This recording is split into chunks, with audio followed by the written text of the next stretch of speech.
And so we face that situation. To speak philosophy might be very nice.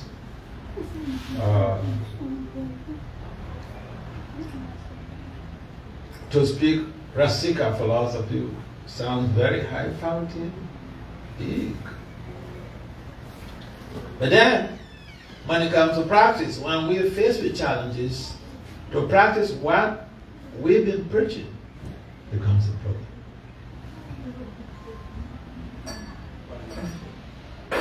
But it is not supposed to be like that. If we have been practicing from day one, the very simple instructions or the simple teachings that Krishna had given to us. If we practice those very simple teachings, when we face some challenges in our lives, it doesn't mean that just because I am initiated that I will not face challenges. Sometimes people think I come to this movement to have peace.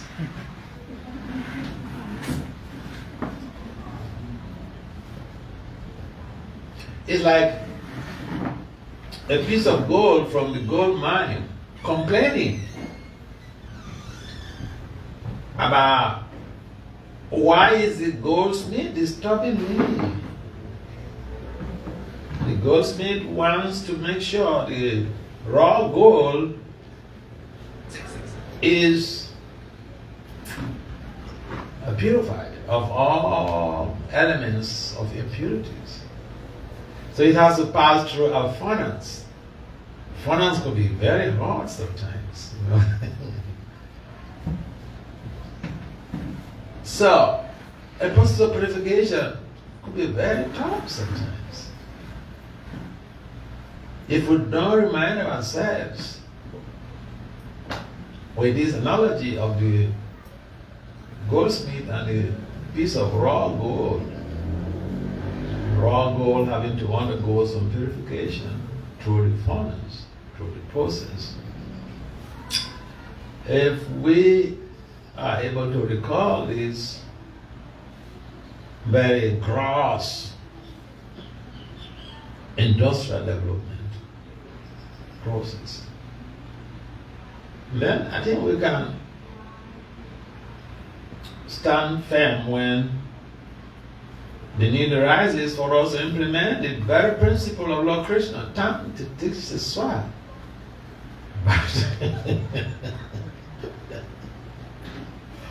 Otherwise, it's very challenging. Very good to speak. Big. Okay. Can I read this verse in the Gita? What is this? Text 7. Someone can read anything. Read and then you read the English translation. But they repeat or not? No one repeat that. Yeah, you just read. They can repeat that one. Karpanya doshata swabaha Rachami tvam dharma samudhacheta Yatriyasyan nishtitam bruhitan me Shishyasteham sharimam tvam prapanam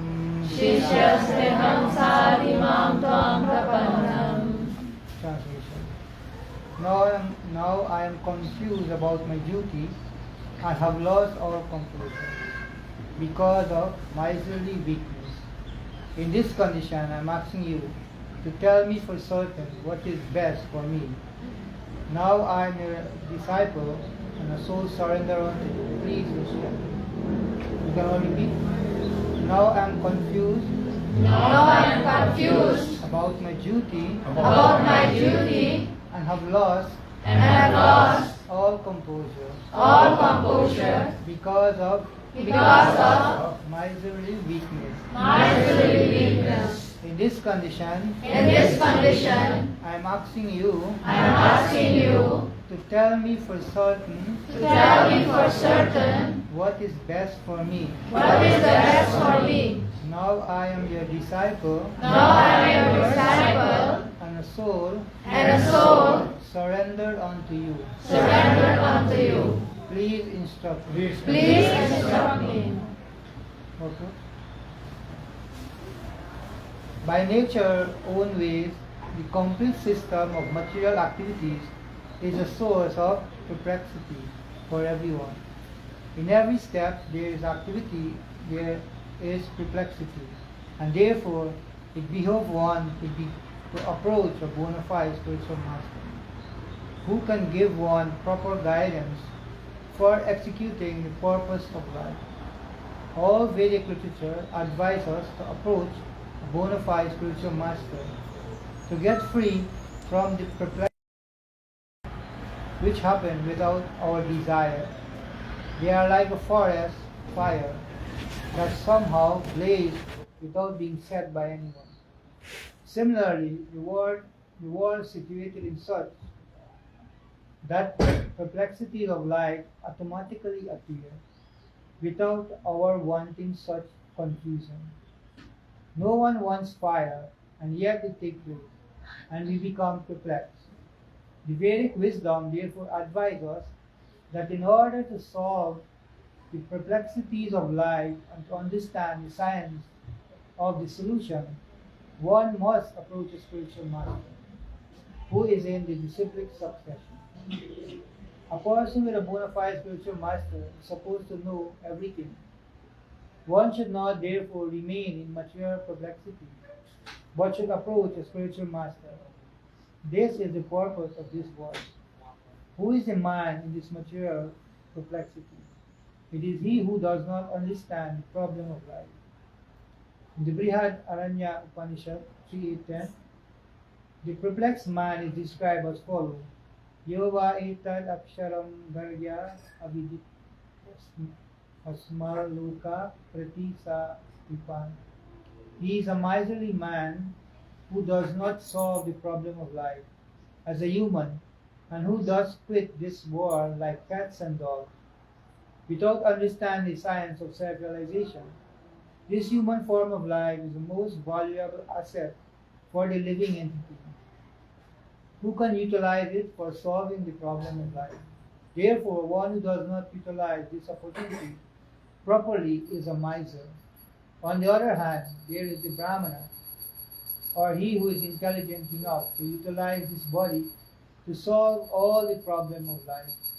Ya etat aksharam gargi viditat somar luka praiti sa Brahmana.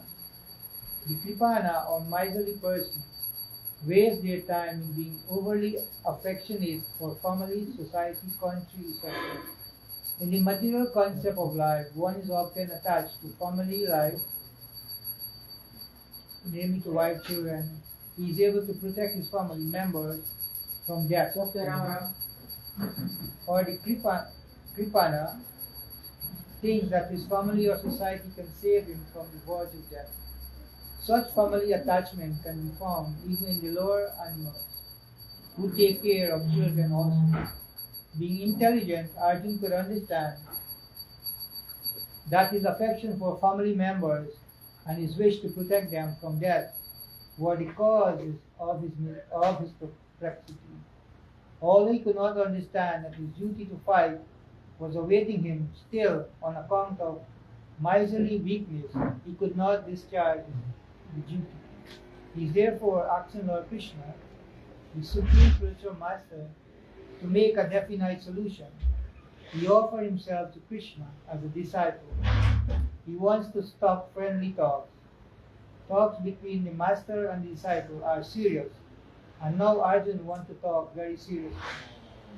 Before they recognize spiritual master, Krishna is therefore the original spiritual master of the science of Bhagavad-gita, and Arjuna is the first disciple for understanding Gita. How Arjuna understands Bhagavad-gita is stated in the Bhagavad-gita itself. And yet foolish mundane scholars explain that one need not submit to Krishna as a person, but to the unborn within Krishna. There is no difference between Krishna within and without, and one who has no sense of this understanding is the greatest fool in trying to understand Bhagavad-gita.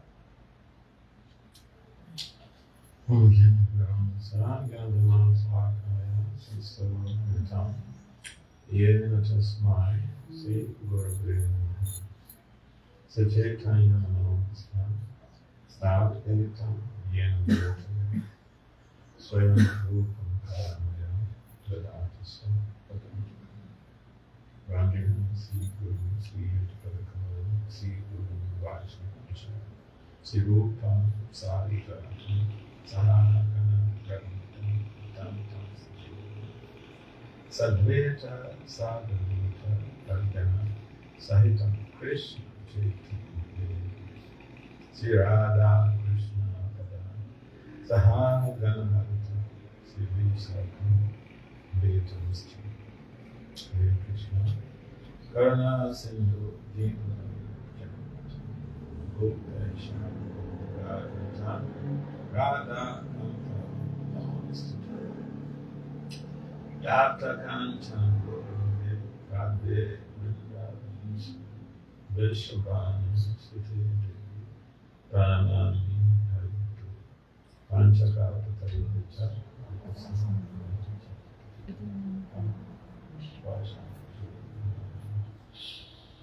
Namo Vishnu Padaya Krishna Prestha Bhutale Sundara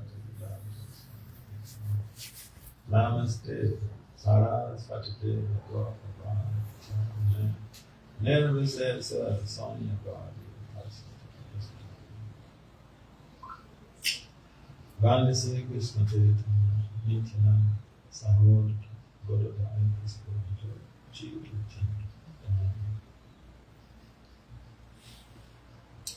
Jaya Sri Krishna Chaitanya Prabhu Nityananda Sri Advaita Gadadhara Sri Vasari Sri Gaura Bhakti Hare Krishna Hare Krishna Krishna Krishna Hare Hare Hare Ram Ram Ram Hare Hare. So, as we have on the text and the purpose, there are two categories of people. We have the Kripana and we have the Brahmana. The Brahmana invests the resources in trying to cultivate knowledge. Cultivation means understanding the theoretical perspective, the theoretical concepts and constructs, and implementing or applying those models and theories in their personal lives for devotional transformation. That is cultivation. I mean, it's like you have a farm. You want to plant some, you clear the ground out, and you plant some crops, and the crops are growing, weeds become competitive, and you go engage in weeding off the weeds, clearing off the weeds, so that the weeds don't choke the plants. And then you watch the plants grow until they mature and become harvestable. Then you harvest the plants. So this entails a lot of monitoring, a lot of watching out, a lot of caution, a lot of supervision. And for us, we have to cultivate this knowledge. Means it entails a lot of self-monitoring, self-supervision, self-awareness, and being able to become the person that we want to be. Requires we have to cultivate knowledge, Krishna consciousness. And so, talking about miserly behavior, Krishna does not like miserly behavior. I can tell you a story. A leader recorded by Bhakti Swami. And one time in Vrindavan, there was a festival in Govardhan that was to take place, and then the gopis and all the Brajabasis, they were engaged in preparation for this festival. And then the gopis, they were, putting in place different type of ornaments, pearls, and all types of stuff. So Krishna heard about this from the grapevines.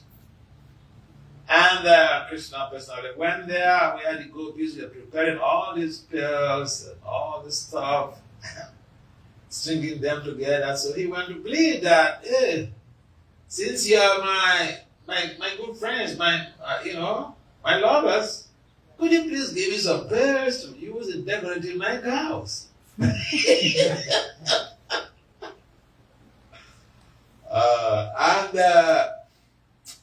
Lalita spoke up on behalf of the gopis.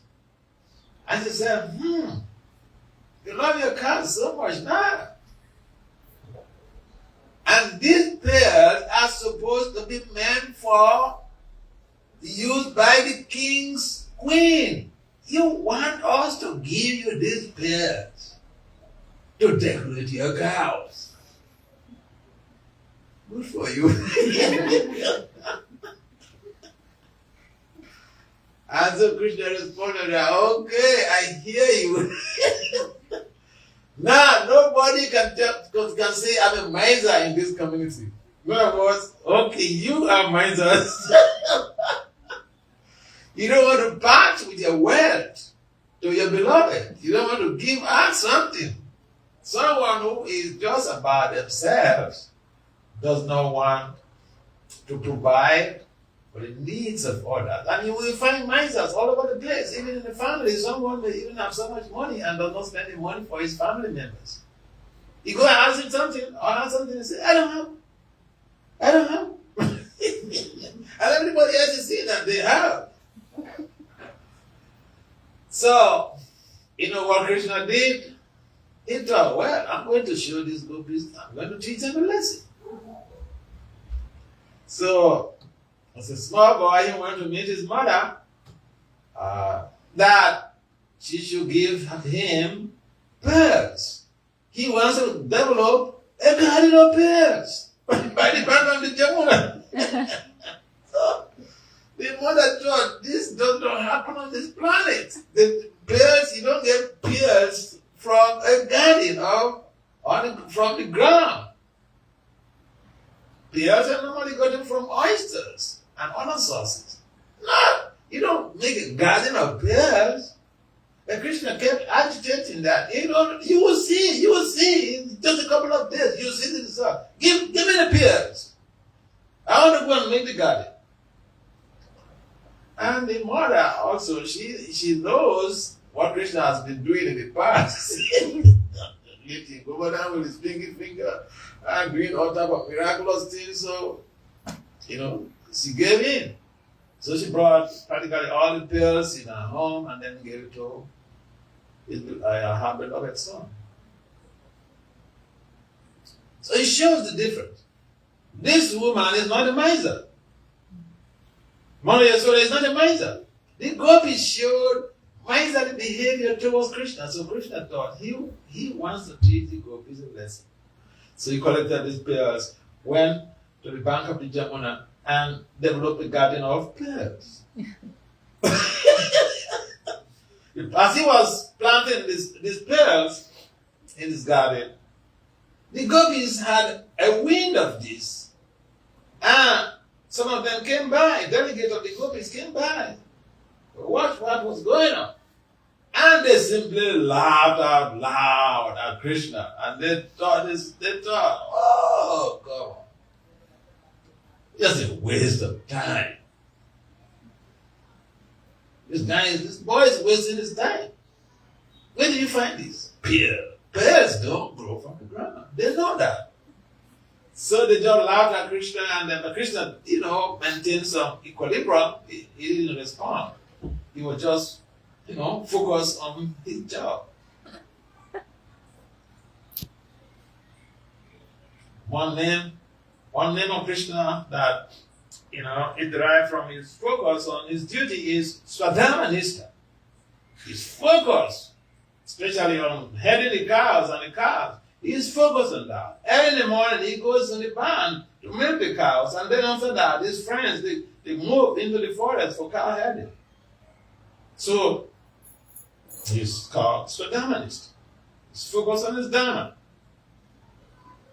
As Jonah here is complaining about his dharma, he's confused about what to do.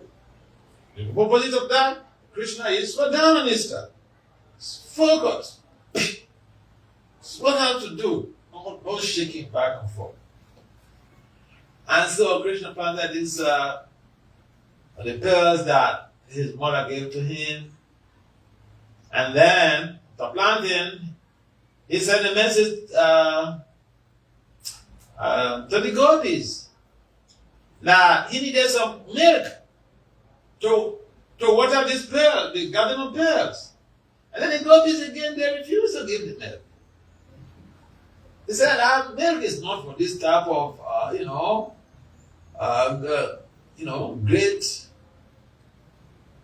great service of, watering your garden, pillars. You love your cows. You are so much indebted to this gardening. Why did you take the milk? Why did you get the milk from your own home and then use that for watering? So, 2 times now. The two groups have shown miserly behavior. And then, Krishna thought, well, that's a good advice. Okay. So he collected milk from their own home and from his own home, do the watering. And a couple of days, the garden started blooming. And then the gopis came to spy, and then they saw that the garden was blooming. Oh, pears. And within some time, pears of something already started developing. And the news went wild. It went viral. So the gopis, they came to see it, and they thought to themselves, they spoke among themselves also. They said, we've seen what he was doing. Let's do the same. Let's get bigger gardens. And invest more.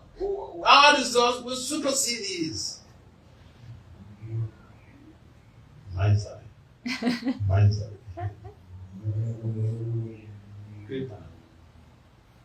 But, to cut the story short, the whole long lila, it's a whole book. Ragnar documented this lila in a whole book, So, the cut matter short, the gopis tried to imitate Krishna, collect all the pearls from their different homes, and to put them in some gardens. Nothing came out. After some days, they just saw some weeds growing up. And then some of them believed that it appears. So they waited some days and passed, some days have come. Nothing was there. And then they started blaming one of the gopis who advised them to engage in this very affair and all this type of stuff. But, the bottom line is that they were miserly towards Krishna. And then they have lost all the pearls from their different homes. So the parents, the guidance, they started asking, where are the pearls in the home? What are the pearls in this home?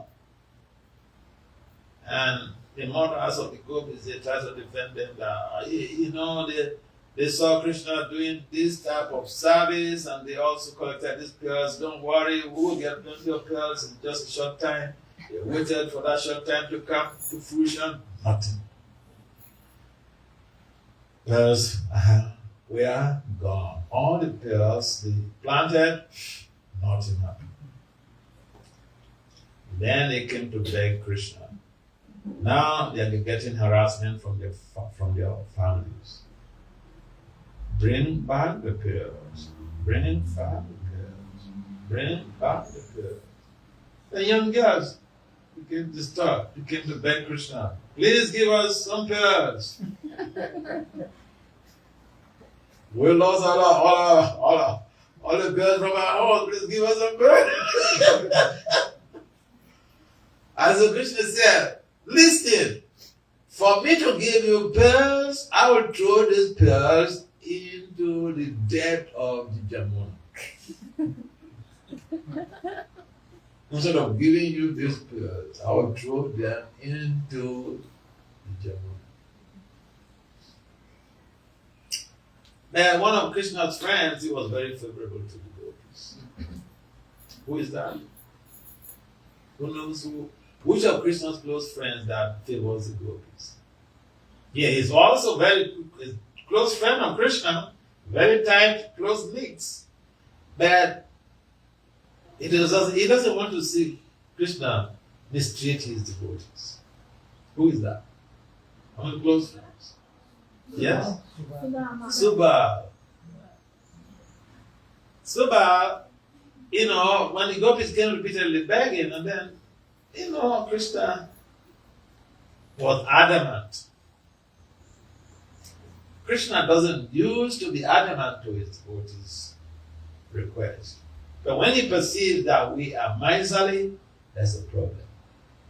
We don't want to utilize our lives to cultivate Krishna consciousness and attain perfection, to be able to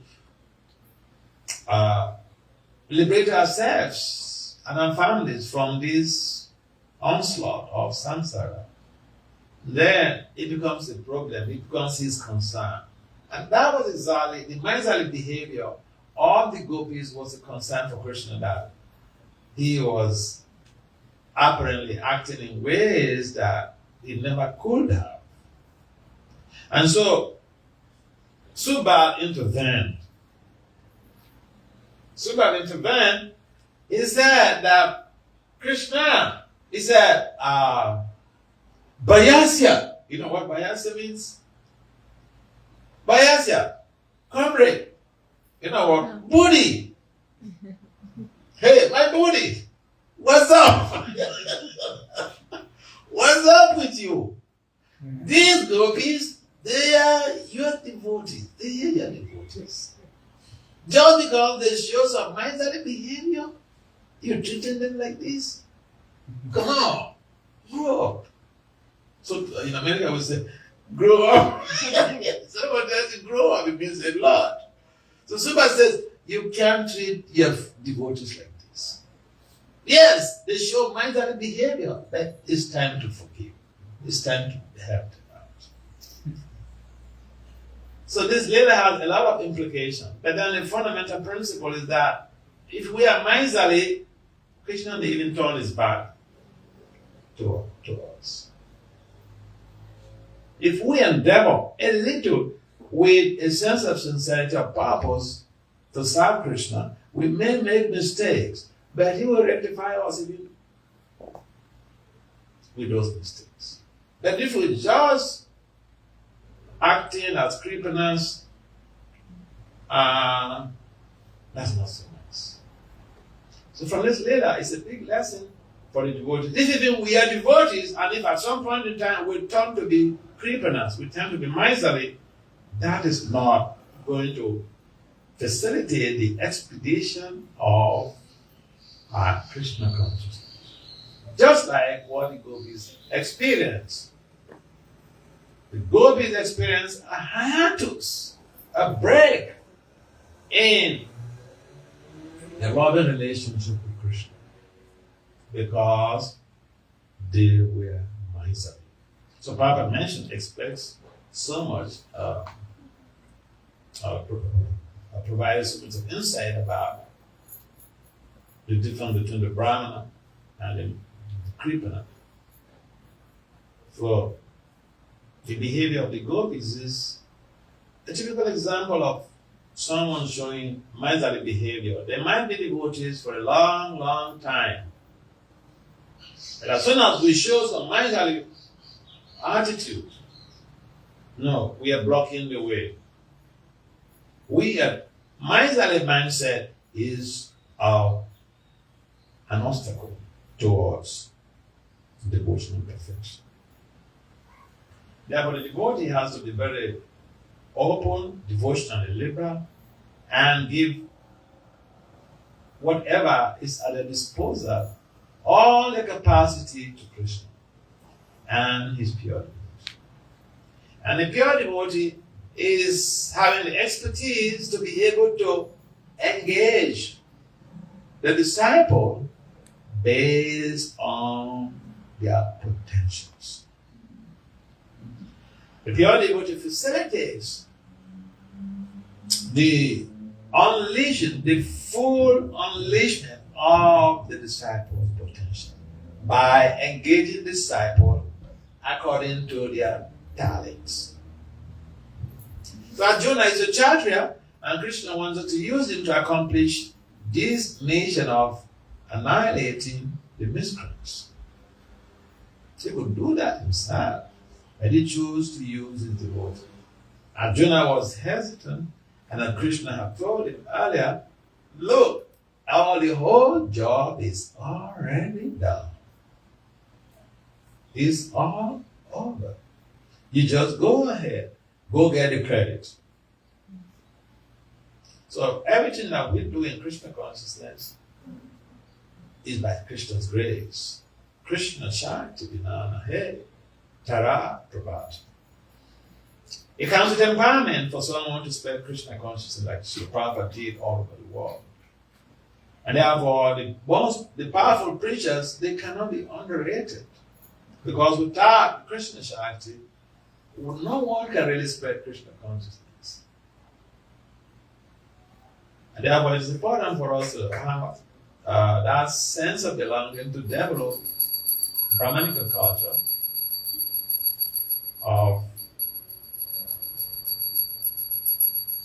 dovetailing our intelligence, our words, body and mind, senses, in the service of the Lord. This is exactly what the Brahmana does.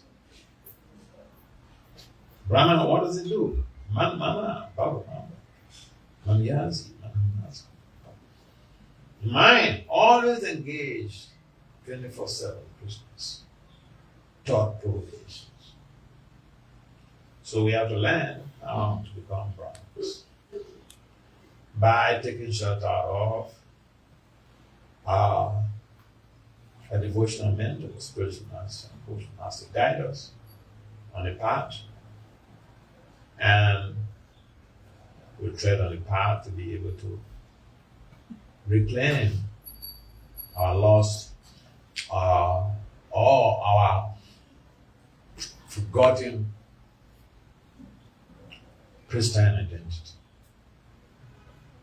Therefore, the idea of Prabhupada setting up this movement is to make Brahmanas. Because one of the chapters of this planting the seeds is the Boston Brahmanas. Even Brahmins, even from Boston. How many of you have been to Boston?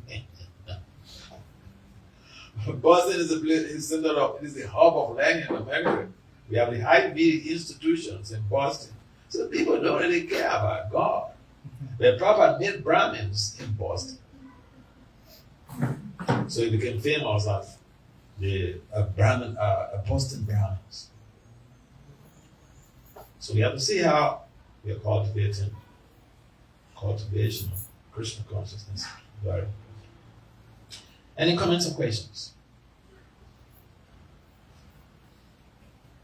Yes. So often religions they don't go further than Santaras. They say if you see God, that is the perfection. You don't, because they have no understanding of what they see. So then they say that if you say God is, making girls grow or playing on the food, that is imposing matter on spiritual things. So how do you?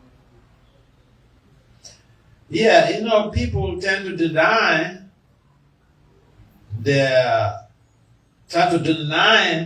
God of social responsibility. But we have social responsibility. And we think God shouldn't have social responsibility.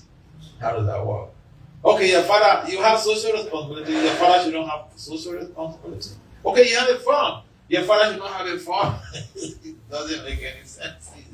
just, it's called irrationality. Yes, so to argue for the sake of arguing, they even dismiss the idea that God is a person. But we are persons. And see, they're talking about people talking about religion. I reflect on, say, the Christians who use the Bible, and even in the Bible, in the biblical knowledge, it is mentioned that we are created in the image of God. It is there. So, image cannot be there without a form. Image, a mirror, if you see a reflection in the mirror, means there's a form that created our reflection. So if we are created in the image of God, logically speaking, God has a form. But his form is Sat Chit Ananda, eternal, full of knowledge and bliss. Our forms are subject to deterioration. We full of miseries, threefold miseries. But then the problem is, humans, we tend to project our image into the whole world. If I'm a thief, I don't trust anybody. Atmavad, Manyate Jaga, we project our image into the whole world. Because I'm conditioned, everything has to be conditioned. Because I'm short-lived, every living entity should be short-lived. But, the point is that God, we have an abode where we're staying. God also has his own abode. And his own abode is not subject to decay. It's not subject to destruction, even during a universal cataclysm. So people argue in the name of philosophy or religious dissertations. They argue just for the sake of arguing. They argue just to win the case. I mean, it's like, people are trained to win cases in a court. So people also, they tend to be religiously philosophical, but then sometimes they just argue for the sake of arguing when they don't have a good foundation in the fundamental principles of knowledge. So it's a pity. It's all pervasive in society. If I don't know something, then I assume nobody else knows. The difference is so clear that even our priority sequence varies, our faces are not the same, our IQs are not the same. And so the source of all IQs must be different. Yes. All right, I think it's time for Aarti now. Srila Prabhupada.